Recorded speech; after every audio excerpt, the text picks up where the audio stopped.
목요일 아시아 증시는 국가별 온도 차이가 확실합니다. 우리 증시를 포함해 일본 증시 그리고 각권 지수까지 빨간불을 켜고 있지만 중화권 쪽은 하락이 꽤 나오고 있는데요.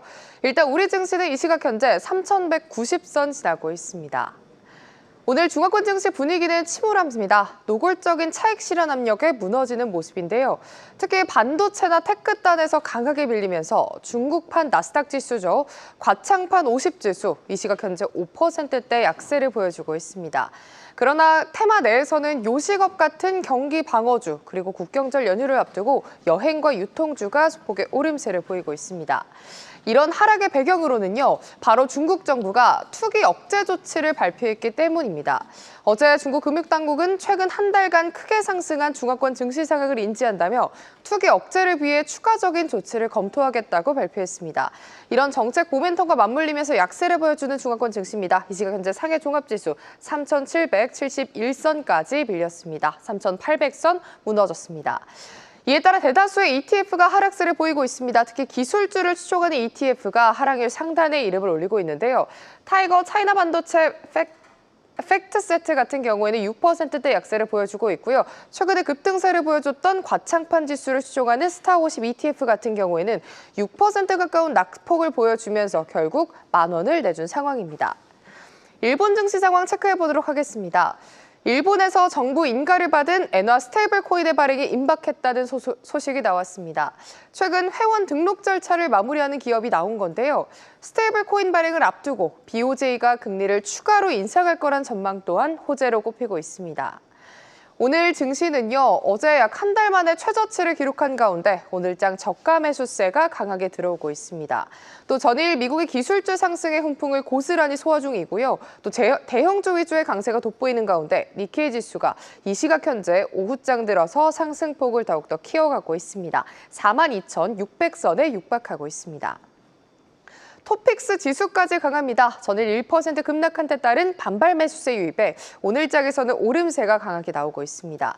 이에 따라 해당 지수를 추종하는 코덱스 일본 토픽스 100 ETF 같은 경우에도요, 2% 가까운 1% 내외의 오름세를 보여주고 있습니다. 또 52주 움직임을 보면 꾸준히 우상향 곡선을 그려내주고 있습니다. 현재 52주 수익률은 20% 돌파했습니다. 최근 미국과 인도 간의 무역 협상이 교착 상태에 빠지면서 인도 증시가 박스권 상단 돌파에 어려움을 겪을 거란 분석이 나왔습니다. 다만 인도 정부의 내수 진작 정책 그리고 강력한 개인 투자 자금이 지수의 하단을 지지하면서 추세적인 하락 위험은 크지 않다는 전망이 나왔습니다. 단기적으로 봤을 때 관세 충격이 불가피하다는 관점이 나온 겁니다. 오늘 인도 증시는 오후장 되면서 점점 기지개를 켜고 있습니다. 장중 한때 8700선 강세를 보이다가 이 시각 현재는 다시금 고점을 재경신해주는 모습이죠. 0.4% 상승하면서 81,000선에 육박하는 모습입니다. 지수보다 더 큰 상승폭을 보여주는 바로 인도 증시를 추종하는 ETF입니다. 인도 소비재 기업의 주가를 추종하는 ETF. 에이스 인도 컨슈머 파워 액티브는 오늘장에서만 2% 가까운 상승세를 보여주다가 이 시각 현재는 1.2%대 보여주고 있습니다. 52주 기준으로는 마이너스 수익률을 보여주고 있지만 올 하반기 인도 증시 향방에 따라서 움직임 확인해 보시면 좋겠습니다. 지금까지 아시아 증시 시황 전해드렸습니다. 네, 아시아 증시 시황 자세히 들어봤고요. 오늘은 좀 베트남 시장에 대해서 조금 더 들어가 보겠습니다. 김근아 하나증권 연구원 전화 연결돼 있습니다. 나와 계십니까? 네, 안녕하세요. 네, 반갑습니다. 베트남 시장 흐름부터 좀 짚어보겠는데 호치민 VN 지수 보니까 8월 한 달간 12% 정도 올랐던데요. 7월에 이어서 상승폭 좀 키운 것이고 9월은 어떻게 전망하고 계십니까? 네, 우선 8월에는 거래량이랑 거래대금이 사상 최고 수준으로 치솟으면서 유동성이 크게 확대됐습니다.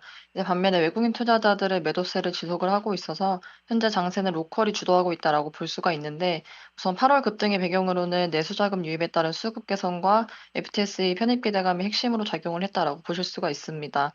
다만 9월로 접어들면서 시장은 지금 현재 랠리의 체력 점검 구간에 진입할 가능성이 큰데 무엇보다 FTSE 관련 기대감이 상당 부분 이미 반영이 됐고 단기적으로 추가적인 상승 재료가 좀 부재한 만큼 차익 실현 압력이 이어질 공산이 높다라고 보고 있습니다.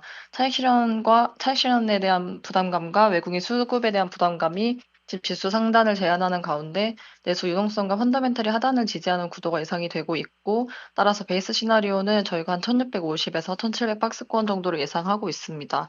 상단을 돌파할 경우에는 FTS의 편입 기대감의 재부각과 환율 안정 등이 맞물릴 때 좀 가능할 것으로 보고 있고, 그럴 경우에는 은행, 증권 등 대형주 중심의 강세가 재현될 것으로 예상을 하고 있습니다. 네, 베트남이 글로벌 지수 편입을 앞두고 있다. FTSE 신흥국 지수에 이제 포함될 가능성 얘기를 해주셨는데 앞으로 뭐 이에 따라서 외국인 자금 유입 기대감도 좀 커질 것이라는 전망이 나오고 이 부분은 어떻게 보고 계십니까? 네, 우선 국가분리 결과는 우리나라 추석 연휴인 10월 7일에 발표될 예정인데요. 승격이 발표되면은 관례상 다음 반기 리뷰죠. 통상 3월 달 정도에 본격 반영이 될 예정입니다.